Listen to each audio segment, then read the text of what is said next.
My favorite Wonder Woman item that I own is, of course, the mannequin. The mannequin project started when Andy asked me to make him a Wonder Woman costume. So then about 4 years ago for Christmas, I decided that I would make him the costume as a Christmas present, and she developed out of that. She's done. And it's taken me 4 years to complete the project. While living in New Orleans for Mardi Gras, I did 11 years worth of Mardi Gras costumes. You know, as a gay man, most people kind of wonder, what does Wonder Woman mean to you? Hello. You've surrounded yourself by images of a woman in a bathing suit. What's up with that? When I look at Wonder Woman, I'm not seeing a woman in a bathing suit that's well endowed. I'm seeing a woman that's powerful, a woman with a sense of truth and grace to her. Her message was always about accepting everybody as equals and about making the world a better place. Pretty cool, Dawn. The way this mannequin was created, originally she was an all-gray mannequin that had been beaten up and chipped and so forth.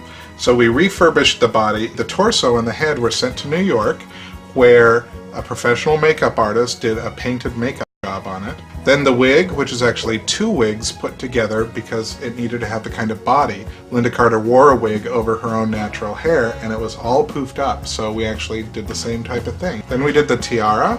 It's made out of gold leather. The belt is also made out of gold leather. Then the shorts, which were a little hard to fit with the mannequin. Then the bustier, which not only features the gold leather eagle, but each wing on the eagle is beaded individually, just like the original costume.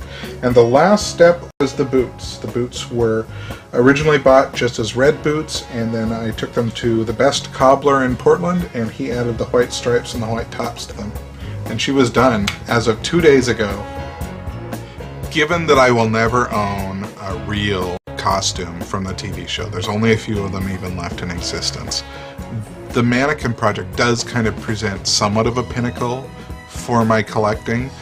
It's one of a kind, nobody else has it, and we've spent so much time and so much care making it the absolute closest replica of Linda Carter as Wonder Woman that we can. It's just, you know, how can that not be cool?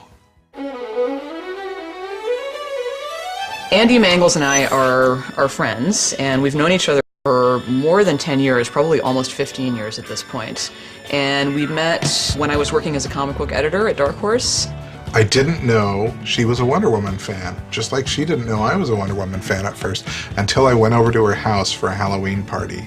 And go upstairs and look at her room, I open the door and it's full of Wonder Woman stuff.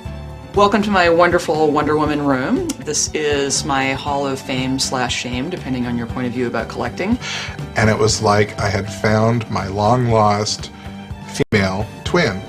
I didn't really collect stuff when I was a kid and an adolescent. I really enjoyed reading things and building things. I actually really liked erector sets and Tinker Toys. And I didn't really start collecting things until I was well into adulthood. I think my primary contribution to her fandom is infecting her with the collecting bug. The very, very first Wonder Woman thing I ever acquired, aside from a comic book, was this extremely cheap vinyl doll. And I didn't intend to start a Wonder Woman collection when I bought that piece.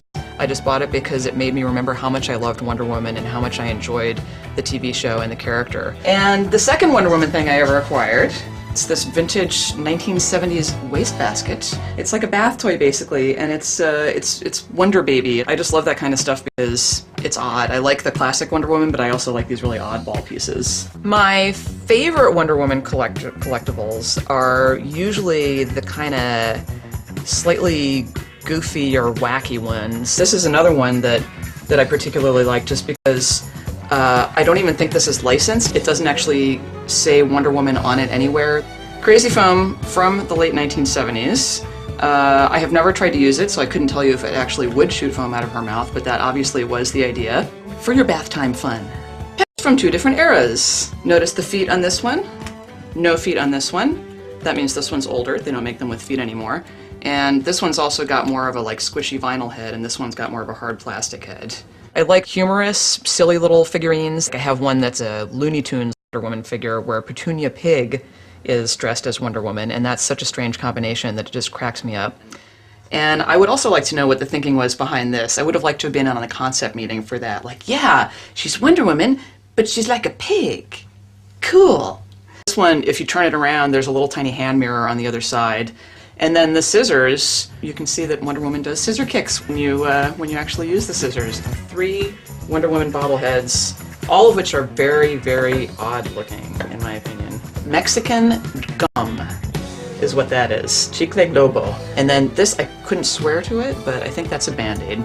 I would have to probably sit down with a piece of paper to figure out how much I've spent on my Wonder Woman collection. This is actually one of the more famous superhero lines from the 1960s by a company called Mego. They have gotten progressively more expensive over the years. They're very, very hard to find in the box. This is a Wonder Woman hand puppet. Happy that this one was so well preserved because these vinyl hand puppets, they're hard to find in good condition because kids actually played with them and the vinyl stiffens up and dries out and cracks after a while. Here's an item from the era of the TV show that actually has Linda Carter on it. Ooh, exciting! Wonder Woman makes me happy and she inspires me in a lot of different ways. She inspired me to write, and she inspired me to stick up for myself, and she inspired me to not be mean to people. And so I guess all of that and more is what the collection represents. It's just sort of an extension of the force that Wonder Woman has been in my life.